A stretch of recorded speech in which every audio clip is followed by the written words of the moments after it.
नमस्कार दोस्तों, कैसे हैं आप लोग। उम्मीद है अच्छे होंगे। सूचना की इस क्रांति में एक पहल मेरा भी। इसके तहत आज जो नेक्स्ट चैप्टर हम लोग पढ़ने जा रहे हैं वह यह है कि 498A आईपीसी का सेक्शन के तहत जो केस होता था, उस केस में जो लास्ट अध्याय में हमने इसके कॉन्सेप्ट के बारे में पढ़ा था, साथ ही साथ अर्नेस्ट कुमार का जजमेंट पढ़ा था। अर्नेस्ट कुमार के जजमेंट में जो गाइडलाइन सुप्रीम कोर्ट ने दिया था, उस गाइडलाइंस को जहन में रखना है। यदि आप लोगों को नहीं पता हो या ध्यान ना हो तो कृपया करके लास्ट वीडियो देखिए, ताकि माइंड में वो फ्लैशबैक हो जाए और आप इसको आगे समझ पाएं।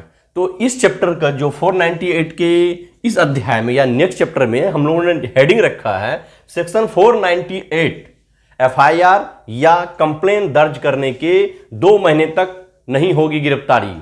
यह जो लाइन है वो अपने ऑर्डर में इलाहाबाद हाई कोर्ट ने कहा है, और यह रिसेंट ऑर्डर उन्होंने पास किया है। जिस केस में उन्होंने ये ऑर्डर पास किया उस केस का नाम है Mukesh Bansal versus state of UP. तो चलिए अंत तक बने रहिएगा। तो इस केस को समझते समझते देखते हैं कि क्या क्या अपने ऑर्डर में उन्होंने क्या क्या गाइडलाइंस दिए हैं। ठीक है, तो इस केस में हुआ क्या था, जो रिवीजन पिटीशन जो है मुकेश बंसल, उसके फादर और उसके भाई, ये लोग रिवीजन पिटीशन लेके आए थे इलाहाबाद हाई कोर्ट। और किसके अगेंस्ट में, तो उससे पहले उन्होंने डिस्चार्ज पिटीशन लगाया था अपने कंसर्न डिस्ट्रिक्ट कोर्ट में सेशन। ठीक है, डिस्ट्रिक्ट कोर्ट में जो हमने बताया था डिस्चार्ज पिटीशन क्या है, लास्ट वीडियो में हमने डिस्कस किया हुआ है। डिस्चार्ज पिटीशन खारिज हुआ तो उन्होंने क्या किया, रिवीजन पिटीशन फाइल किया। यहां पे टोटल 3 रिवीजन पिटीशन फाइल हुए थे।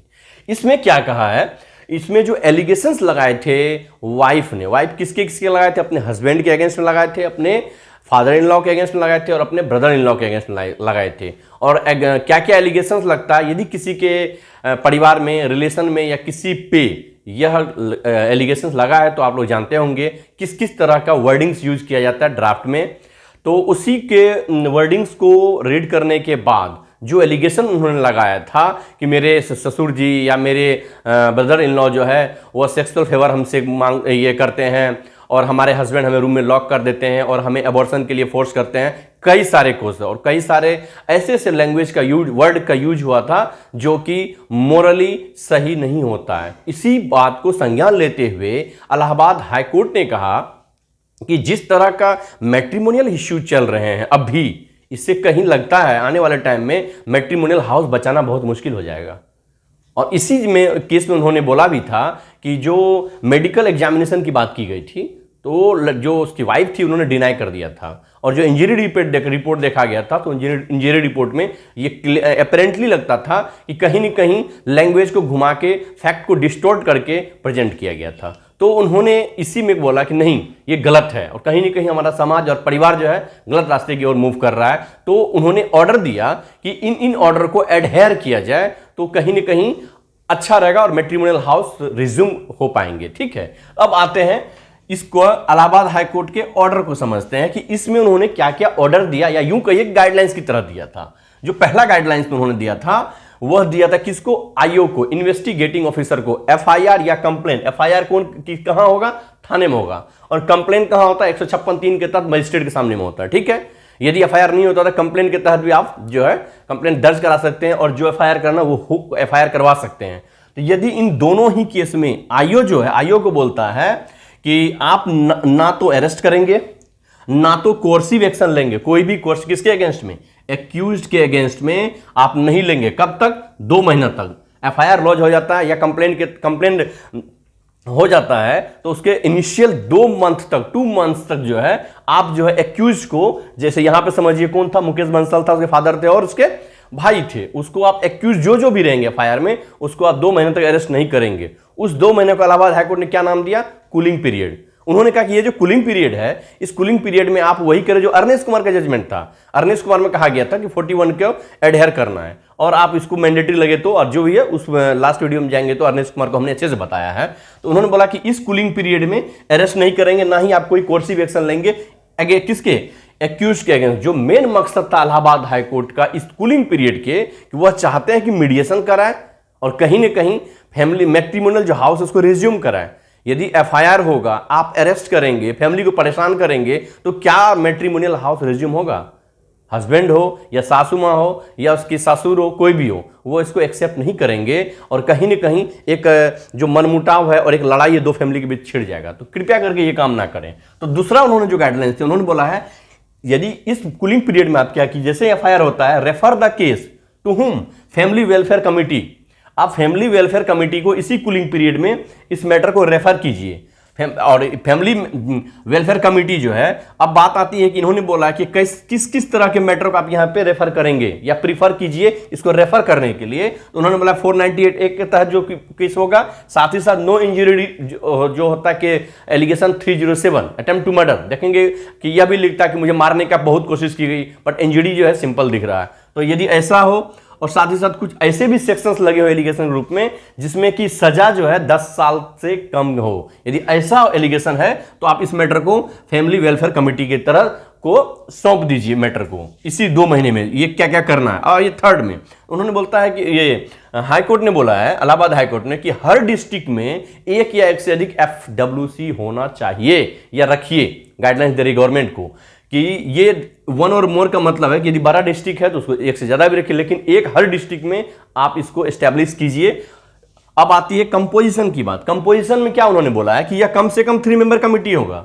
3 मेंबर में उन्होंने जो कंपोजिशन देखेंगे 3 मेंबर को बोला है कि कौन कौन लोग होंगे। उसमें उन्होंने कई सारे दे रखा है कि हाँ डालसा डिस्ट्रिक्ट लीगल अथॉरिटी में वर्क कर रहे हैं वैसे एडवोकेट को इन्वॉल्व कीजिए, या जिसका 5 साल प्रैक्टिस हो गया है और मैट्रिमोनियल में काम कर रहा है वैसे लोगों को इन्वॉल्व कीजिए, या जो क्लैट के तहत 5 ईयर इंटीग्रेटेड कोर्स कर रहा है, जो 5th ईयर का स्टूडेंट है, सीनियर मोस्ट स्टूडेंट और उसका एकेडमिक रिकॉर्ड अच्छा है और इस एक्टिविटी में इन्वॉल्व है, उसको भी आप मेंबर बना सकते हैं। तो कई सारे इन्होंने कंपोजिशन को बताया है, तो आप इसमें पढ़ेंगे तो सारा चीज आपको मिल जाएगा।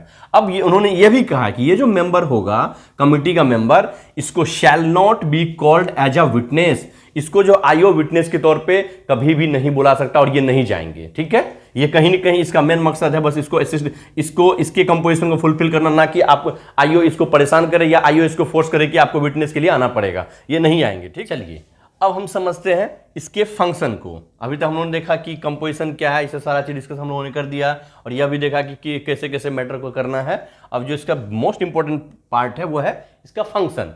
FWC जो है फैमिली वेलफेयर कमेटी, इसके पास जब मैटर को कंसर्न आईओ या मजिस्ट्रेट मैटर को फॉरवर्ड कर देता है, रेफर करता है, तो ये क्या करेंगे, सबसे पहले समन करेंगे। किसको समन करेंगे? समन मतलब कॉल करना, बुलाना।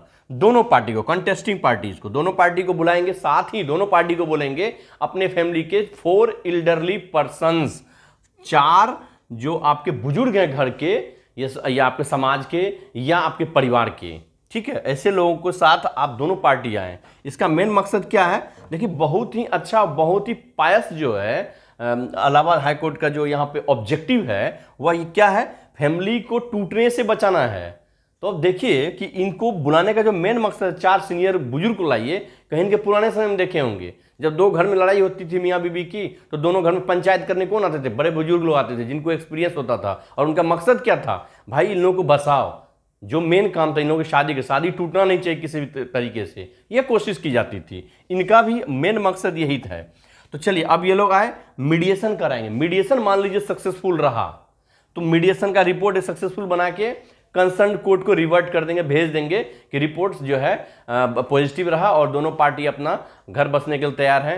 और इसके बाद क्या है, जो भी एफआईआर था या कंप्लेंट था उसको फिनिश कर दिया जाए, कोर्ट केस को वहीं खत्म कर रफा दफा कर दिया जाएगा और वो जहां से था फैमिली अच्छे से अपना दाम्पत्य जीवन स्टार्ट कर देंगे वो दोनों। अब आइए दूसरा पहलू जो नहीं होना चाहिए वो है, यदि निगेटिव रिपोर्ट आता है तो जो भी रिपोर्ट आएगा इनको देंगे। निगेटिव रिपोर्ट आएगा तो आईओ या मजिस्ट्रेट को जो वो फॉरवर्ड करेंगे तो वो क्या करेंगे, निगेटिव आने के बाद वो सीधा इसको फॉलो करेंगे जो क्रिमिनल प्रोसीजर है, सीआरपीसी के जो प्रोसीडिंग्स हैं। यदि उनको लगेगा कि लड़का को अरेस्ट करना चाहिए तो अरेस्ट करेंगे, या उनको ये लगना चाहिए कि अब यहाँ पे कॉल करके फिर कुछ एडिशनल इंफॉर्मेशन ले तो वो भी करेगा।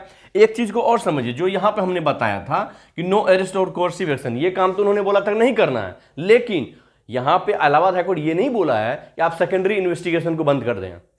सेकेंडरी इन्वेस्टिगेशन उनका चालू रहेगा, आईओ का, इन्वेस्टिगेटिंग ऑफिसर का। और यहां पर रिपोर्ट आ गई कब, ये सारा काम होगा 2 महीने के अंदर, कूलिंग पीरियड में। उसका जो भी आएगा यहां पे फाइनल रिपोर्ट, उसके अकॉर्डिंग यहां पे मूव किया जाएगा। तो मेरा लगता है मैंने अपने मकसद में सफलता हासिल की है आप लोगों को समझाने में। यदि आप लोगों को लगता है कि यह वीडियो काफ़ी इंपॉर्टेंट है, कृपया करके अपने मित्र के साथ, अपने रिलेटिव्स के साथ और जो भी लोग इसको सफ़र कर रहे हैं उनको साथ शेयर करें और हमारे इस लीगल रिविजन का मुहिम बने और अपने आप को उसमें समर्पित करें। तो इसलिए कृपया करके मेरे वीडियो को लाइक करें, सब्सक्राइब करें और शेयर करें। धन्यवाद एंड जय हिंद।